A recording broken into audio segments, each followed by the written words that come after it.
வணக்கம். செல்வகுமாரின் அதிகாலை வானிலை ஆய்வறிக்கை. அதிகாரப்பூர்வ வானிலை அறிக்கைக்கு இந்திய வானிலை ஆராய்ச்சித்துறை அறிக்கையை பார்க்கவும். 2025 அக்டோபர் 29 புதன்கிழமை அதிகாலை நிலவர வானிலை பதிவு. வங்கக்கடலில் நீடித்துக் கொண்டிருந்த தீவிர புயல் மோந்தா புயலாக செயலிழந்து ஆந்திர மாநிலத்தின் ராஜோல் அருகே பீமாபரம் வழியாக கரை கடந்தது.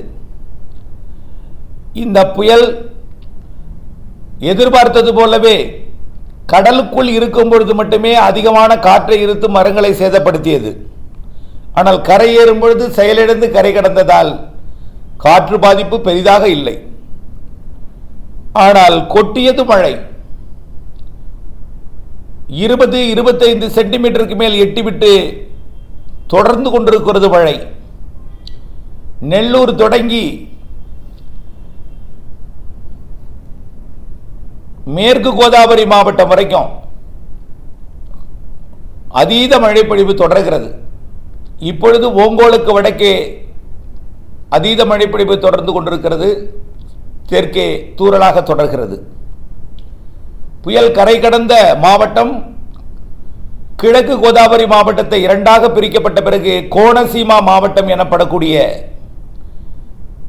நர்சாபூர் பீமாவரத்தை கொண்ட பகுதி வழியாக கடந்து புதுச்சேரியின் ஒரு பகுதியாகிய ஏனாம் பகுதியையும் தாக்கி கிழக்கு கோதாவரி மாவட்டம் காக்கிநாடாவை தாக்கி பிறகு இது செயலிழந்த வடிவிலே, அதாவது புயலிலும் மிக குறைந்த வேகத்திலே தெலுங்கானா பகுதியோட ராமகுண்டம், கம்மம், வரங்கல், நல்கொண்டா பகுதியை நோக்கி நகர்ந்து கொண்டிருக்கிறது. இந்த நிகழ்வு தெலுங்கானாவிலே ஆழ்ந்த காற்றழுத்த தாழ்மண்டலமாக நகரும். தெலுங்கானாவின் கிழக்கு பகுதி ஹைதராபாத்திற்கு கிழக்கு வடகிழக்கே. பிறகு அந்த நிகழ்வு ஒடிசாவின் சத்தீஸ்கர் எல்லையோரம் வழியாக நகர்ந்து வழக்கம் போல் மேற்கு பகுதிக்கே மழைப்பொழிவை கொடுத்துக் கொண்டு, அதாவது சத்தீஸ்கர் மாநிலத்தின் மேற்கு ஓரம் மகாராஷ்டிராவின் நாக்பூர் வரைக்கும் மழைப்பொழிவை கொடுத்துக் கொண்டே பிறகு காற்றழுத்த தாழ்வு மண்டலமாக மாறி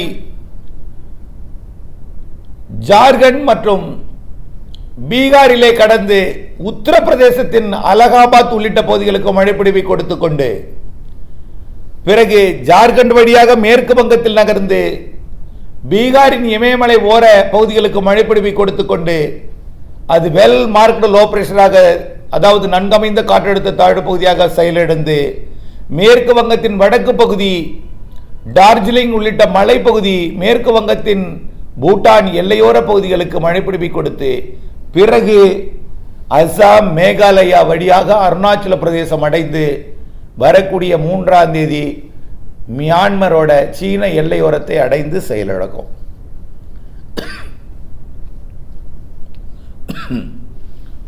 போகும் வழியெல்லாம் பாதிக்கும் மழைதான். இதுவரை சென்னையில் இருந்தபோது பாலக்காட்டு கணவாயிலிருந்தும் மைசூர் வழியாகவும் அரபிக்கடல் வழியாக வட இந்திய குளிரலை, அதாவது இமயமலை குளிரலை அரபிக்கடல் நிகழ்வின் கட்டுப்பாட்டில் இருந்து கிழக்கு மேற்கு அரபிக்கடலில் இறங்கி வந்தது. இனிமேல் அது வடக்கே சென்ற காரணத்தினாலே அரபிக்கடலுக்கு செல்லக்கூடிய அந்த இமயமலை குளிர்காற்றை தன்பக்கம் ஈர்த்து கொண்டு சத்தீஸ்கர் போனதும் உத்தரப்பிரதேசம் போனதும் வடக்கு புறமும் மழைப்பொழிவை தொடக்கிவிடும். இதுவரைக்கும் கிழக்கு புறம் தான் மழைப்பொழிவு, நிகழ்வுக்கு கிழக்கு மேற்கு புறம், மன்னிக்கவும், நிகழ்விற்கு மேற்கு புறம் தான் மழைப்பொழிவை கொடுத்தது. இனிமேல் நிகழ்விற்கு வடக்கு புறம் மழைப்பொழிவை கொடுக்க தொடங்கிடும். அதாவது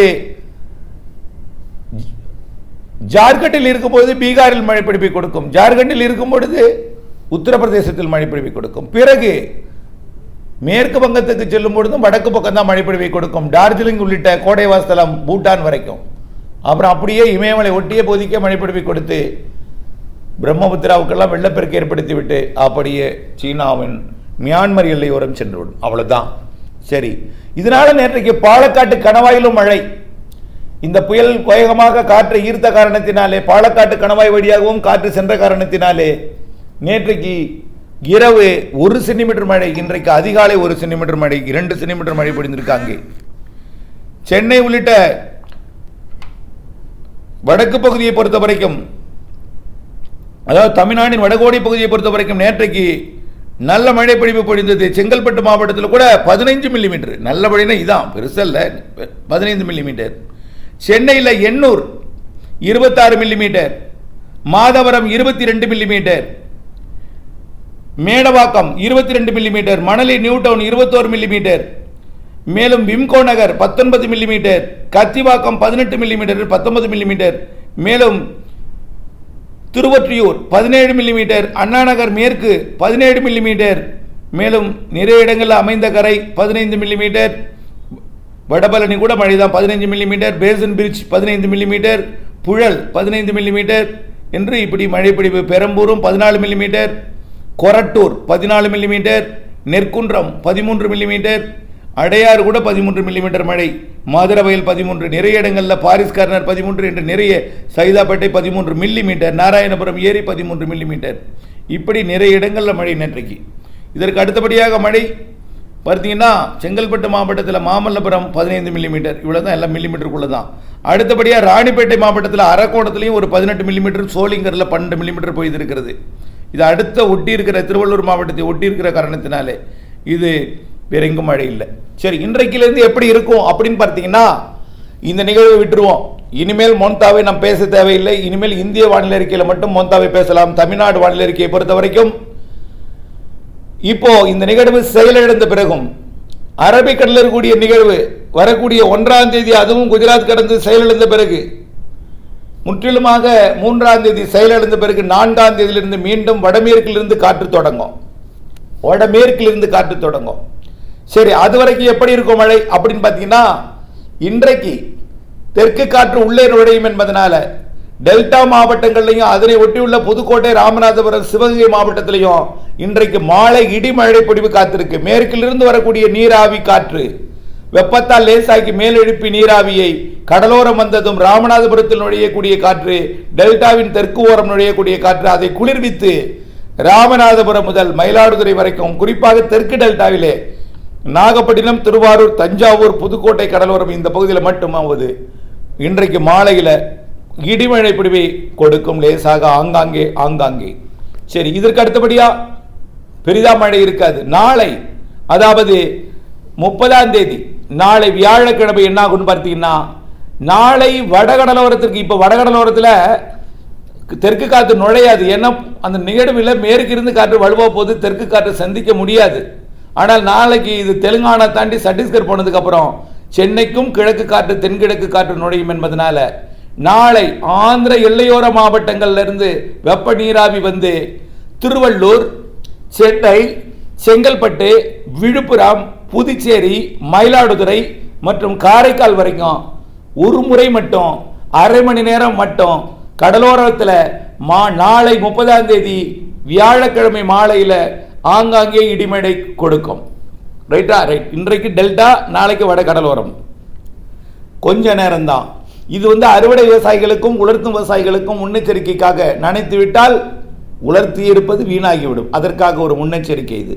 சரி, 30ஆம் தேதி முடிஞ்சிட்டு 31, 1, 2 பெருசாக மழை இருக்காது. எங்கே இருக்குன்னு பார்த்தீங்கன்னா, மரங்களால் குளிர்விக்கப்பட்ட ஆங்காங்கே மழை இருக்கும், அவ்வளவுதான். மரங்களால் குளிர்விக்கப்பட்டுனா மரங்கள் இருக்கக்கூடிய மலைகளிலே, ஏலகிரி மலை, ஜவ்வாது மலை, கல்வராயன் மலை, பள்ளம், பச்சை மலை, கொல்லிமலை, எங்காவது ஒரு இடத்துல தான் இருக்கும், பெருசாக இருக்காது. பெரும்பாலும் இந்த காற்று நுழையாத பகுதியில், அதாவது நீலகிரி மாவட்டத்தோட கிழக்கு பகுதி மற்றும் கொடைக்கானல் மலைக்கு கிழக்கு பகுதி, மதுரை வடக்கு பகுதி, இங்கே இருக்கலாம் லேசாக. எப்போ? 31, 1 மற்றும் 2ஆம் தேதி. 3ஆம் தேதியிலிருந்து 4ஆம் தேதியிலிருந்து 3ஆம் தேதி இருக்கும். 3ஆம் தேதி ஆந்திர எல்லையோர மாவட்டங்களில் வெப்பச்சலன இடிமழை பிடிப்பு தொடக்கம். அப்போ எங்க? திருப்பத்தூர், வேலூர், ராணிப்பேட்டை, திருவள்ளூர் கூட இருக்காது. திருவள்ளூர் நுழையிற காற்று தான் திருப்பத்தூர், வேலூர், ராணிப்பேட்டைக்கு வெப்பச்சலன இடிமழை பிடிப்பு மாலை இரவிலே கொடுக்கும். சரி, 3ஆம் தேதி ஆந்திர எல்லையோர மாவட்டம், நல்லா நினைவு வைத்துட்டே வாங்க, இப்படி போகும். டெல்டா, வடகடலோரம், அடுத்த ஆந்திர எல்லையோர மாவட்டங்கள். எப்போ 31 1ஆம் தேதியும் கிடையாது, 2ஆம் தேதியும் கிடையாது, 31 1 2 கிடையாது, 3ஆம் தேதி அடுத்தது. 3ஆம் தேதி ஆந்திர எல்லையோரம், 4ஆம் தேதி ஆந்திர எல்லையோரமும் கர்நாடக எல்லையோரமும் 4ஆம் தேதி. புரியுதுங்களா? அதே கொஞ்சம் உள்ளேயும் வந்து பெய்யும், வட உள் பகுதிகளிலையும். சரி, 5ஆம் தேதி ஆந்திர எல்லையோரம், கர்நாடக எல்லையோரம், அப்புறம் கேரள எல்லையோரம். 6ஆம் தேதி மேற்கு தொடர்ச்சி மலையில் மேற்கு பகுதிக்கும். 7ஆம் தேதி அடுத்த நிகழ்வு வந்துடும். 7ஆம் தேதி அடுத்த நிகழ்வு எங்கிருந்து எதிர்பார்க்கப்படுகிறதுனா 6ஆம் தேதியே பரவலாக இருக்கும் மழைங்க. வெப்பச்சலன இடிமழை, வெப்பச்சலன இடிமழை தான் வளிமண்டல சுழற்சி காரணமாக ஆங்காங்கே இருக்கும். 7ஆம் தேதி 8ஆம் தேதி வாக்கில் நிகழ்வு. இந்த இப்போ போய்கொண்டிருக்கிற நிகழ்வு வடக்கு நோக்கி ஈர்க்கிற காரணத்தினாலே நேரடியாக அந்தமானுக்கு வராமல் மியான்மரோட பகுதிக்கு போய் அங்கிருந்து ஒரு லாங் பெண்ட் போட்டு தமிழ்நாட்டுக்கு வரும்னு எதிர்பார்க்கப்படுகிறது. இது எதிர்பார்ப்பு தான், அப்படியே உறுதியாக நம்ப வேண்டாம். ஆனால் கிட்டத்தட்ட வாய்ப்பு இருக்கு. இந்த வாய்ப்பை வாய்ப்பு என்று எழுதியிருக்கிறேன். 7ஆம் தேதி எங்க வரும்? நேரடியாக இங்கே வர வேண்டிய நிகழ்வை தற்பொழுது பயணித்துக் கொண்டிருக்கூடிய மோந்தா புயல் அது செயலிழந்து கரை கடந்து முற்றிலுமாக செயலிழக்கு வரை இந்த வளிமண்டல சுழற்சியை அப்படியே வடக்கு நோக்கி ஈர்த்து வைத்திருக்கும் என்பதனால மியான்மர் கரையோரத்தை நோக்கி போகும். அது முற்றிலும் செயலிழந்த பிறகு அதிலிருந்து விடுபட்டு மீண்டும் அங்கிருந்து தமிழ்நாட்டின் கரையை நோக்கி திரும்பும் என்று எதிர்பார்க்கப்படுகிறது. அப்படி திரும்பும் பொழுது மீண்டும் அடுத்த நிகழ்வு மழைப்பொழிவை 7ஆம் தேதியிலிருந்து தொடக்கும். சரி, இது தொடக்கி மழைப்பொழிவை அங்கே கொடுத்து கொண்டிருக்கும் பொழுது அடுத்த நிகழ்வு தென்சீன கடற்பகுதி வழியாக, தாய்லாந்து வளைகுடா வழியாக, அந்தமான் வழியாக வரக்கூடிய 10ஆம் தேதியிலிருந்து 15ஆம் தேதி வரை நிறைய மழைப்பொழிவை கொடுப்பதற்கு அமைய இருக்கிறது. ஆக தென்சீன கடற்பகுதியிலிருந்து வரக்கூடிய வலுவான நிகழ்வு 10ஆம் தேதியிலிருந்து 16ஆம் தேதி வரைக்கும் நிறைய மழைப்பொழிவை கொடுக்கும் என்று எதிர்பார்க்கப்படுகிறது. இது நவம்பரோட முற்பகுதி அமைப்பு. நவம்பர் பிற்பகுதி இன்னும் வலுவான நிகழ்வுகள் வரும். டிசம்பரிலும் வலுவான நிகழ்வு உண்டு, நிறைய மழைப்பொழிவும் உண்டு, அனைத்து மாவட்டங்களுக்கும் உண்டு. ஆக தென் மாவட்டங்கள் ரெட்டியார்சத்திரம் மற்றும் ஸ்ரீராமநகர், தாராபுரம் இந்த பகுதியிலையும், அதே போல விருதுநகர் மாவட்டத்தில் ஒரு சில பகுதிகளிலையும் மழை இல்லையே என்ற கவலை வேண்டாம். பொதுவாக ஒரு நிகழ்வு போனால் அடுத்த நிகழ்வு உருவாகித்தான் மழைப்பொழிவை தரும், இல்லைன்னா ஆங்காங்கே வெப்பச்சலன மழைப்பொழிவு தரும். அது உங்களுக்கு வெப்பச்சலன மழைப்பொழிவை பொறுத்த வரைக்கும் வெப்பம் உயர்ந்தால் தான் கிடைக்கும். அது அதிர்ஷ்டத்தை பொறுத்து தான் இருக்குது, இங்கன்னு சொல்ல முடியாது. பெரும்பாலும் தென் மாவட்டங்களுக்கு மழைன்னா அது எப்பொழுதுமே டிசம்பரில் தான் வரும். ஆனால் நவம்பர்லேயே கொடுக்கணும்னு சொல்லிகிட்டே இருக்கோம். கொஞ்சம் பொறுமையாக இருங்க, அடுத்த நிகழ்வு வர இருக்கிறது. 7ஆம் தேதியிலிருந்து 15ஆம் தேதிக்குள் 2 நிகழ்வு இருக்குது, அதில் நல்ல மழைப்பொழிவை தரும். காத்திருங்கள் அப்டேட்ஸுடன், இணைந்தே இருங்கள் அப்டேட்ஸுடன். திட்டமிட்ட வேளாண்மைக்கு வானிலை அறிக்கை அவசியம் என்பதை உணர்ந்து, உங்கள் லாபம் உங்கள் கையில் என்பதை உணர்ந்து, வானிலை அறிக்கையோடு இணைந்திருப்பது அவசியம் இணைந்திருக்க அன்போடு கேட்டுக்கொள்கிறேன். நன்றி.